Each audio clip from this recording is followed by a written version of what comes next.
This video is to show the overview and the simulation of this network. So I click PC0 and then from desktop go to command prompt. Here I have typed IP configuration. It shows the details of the IP address subnetwork gateway of this PC0 terminal. And later I have pin 192.168.2.2. So it builds the connection. And next, I have also went to the simulation, which is here.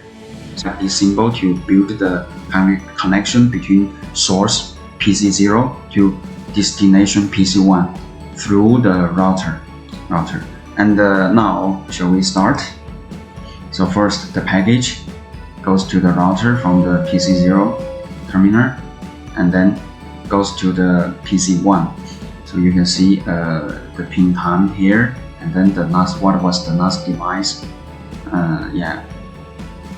So, and then it goes back to the PC0 through the router as well. And here you can see the status, whether it's red, green, whether it is successful or not. So that's everything. Thanks for watching my video. Have a good day.